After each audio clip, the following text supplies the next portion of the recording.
Chapter 17, By All That's Holy. There's a back alley between the tenement buildings. You can't see it from the road, and Iggy takes us along the alley to this other place. You can tell how the door has been busted in and the lock broke, and we go into the dark hallway. The lights come on, and first thing I notice is the perfume an old lady wears and the smell of cats. It ain't much, but the old bat who lives here took the greyhound to visit her sister for the holiday, Iggy says. He's trying to smile.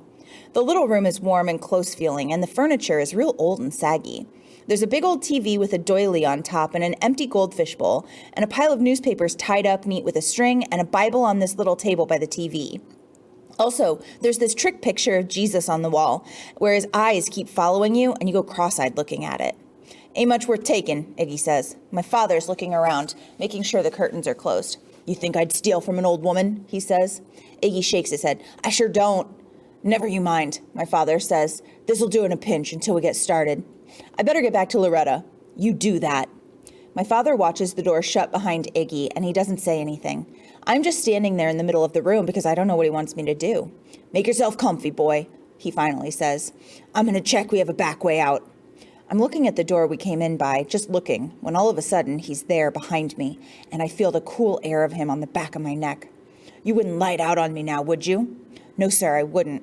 Sit down, he says. We need to talk, man to man. I sit down in this old lady chair that's so soft I almost sink through to the floor, and I'm wondering what happened to the cats. Maybe she took them with her to visit her sister, or maybe Iggy let them out and they can't get back in. He leans over me and puts his big hands on the arms of the chair and says, Now your grandparents tell me you're nothing but a dysfunctional retard, but no kin of mine is a retard, and that's a fact. So first thing, you gotta start acting smart. Use your head. We got a situation going here, boy, so the way to handle it, you just do exactly what I say no matter what. Understood? Yes, sir. His hand shoves through my hair, and I can feel how strong he is, even though he doesn't hurt me. That's good, he says. That's real good. He goes into another room, and I can hear a door banging and stuff being moved around. When he comes back, he's got this rope. A boy who doesn't know his own father might be dumb enough to run away, he says. We can't have that, can we? No, sir. No, sir, what? No, sir, we can't have that. What he does is tie up my feet and hands. Then he loops the end of the rope around his waist. I'm taking sack time while I can, he says. You're as smart as I think you are, you'll get some shut-eye too.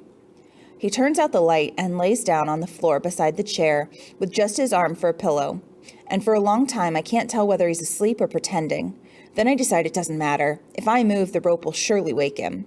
It seems like we're frozen inside that room, even though the air is warm and stuffy. The soft chair keeps a hold of me. I'm not strong enough to get up. My feet and hands are pretty tingly where they're tied, and pretty soon I can't even keep my eyes open. I'm half asleep, dreaming a cat is in the other room, mewing for milk, and I'm still thinking about the cat when someone tugs me. He's sitting there in the dark, so I can't see his face, and he says, Wake up, sleepyhead.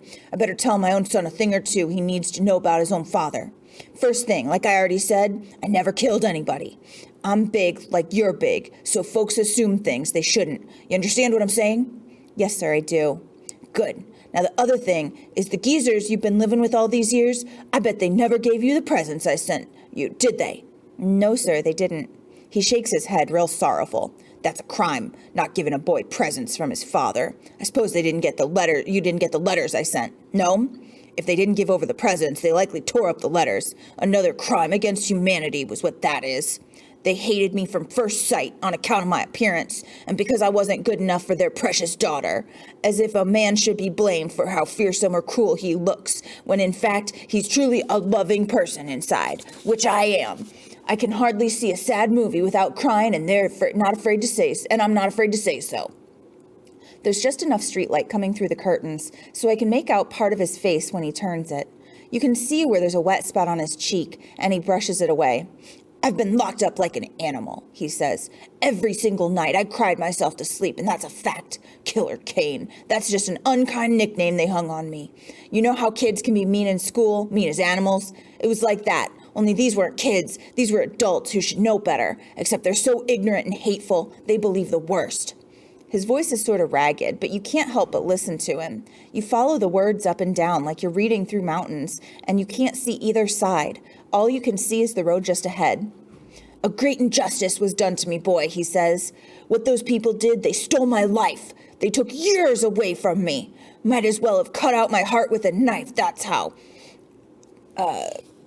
That's how it was to lie awake each night and think about the injustice was done to me. They'd blame me for all the wrongs in the world, these people, by which I mean the geezers, her folk, that always hated me, and of course the police, who failed to see the truth of the situation.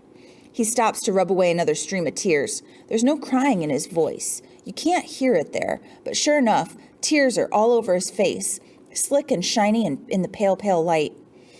I woke up just now worrying that you might wonder why I never did mention her, your mother. You might still be thinking the wrong way on that, and believe what they told you, you being such a tiny little thing when it happened. How could you know the truth of it? He gets up then and goes over by the TV set far enough so the rope is tugging at me. Then he's back and he's got a book in his hands. You know what this is, boy? The Bible, I say. You can tell in the dark, can't you? That's fine. What I'm going to do, I'm putting my right hand down on the Bible. See? Yes, sir, I see. And I'm putting my other hand over my heart. Can you see that? Yes, sir, I can. That's a good boy. Now listen up. I, Kenneth David Kane, do swear by all that's holy that I did not murder this boy's mother. And if that isn't the truth, may God strike me dead. I'm waiting to see if something happens, and nothing does. The room is the same. It smells of old lady perfume and missing cats, and my hands and feet are still tied by a rope to his waist. Satisfied? He says. I want to answer him, but my throat closes up and my tongue is dry. I can't hardly open my mouth. I keep thinking about how heavy his hand was on the Bible. I asked you a question, boy. Yes, sir, I say. I'm satisfied. He lies back down after that, and pretty soon he's breathing heavy again. I can't sleep, though. I just sit there like a lump until the sun comes up, trying not to think about things I don't want to remember.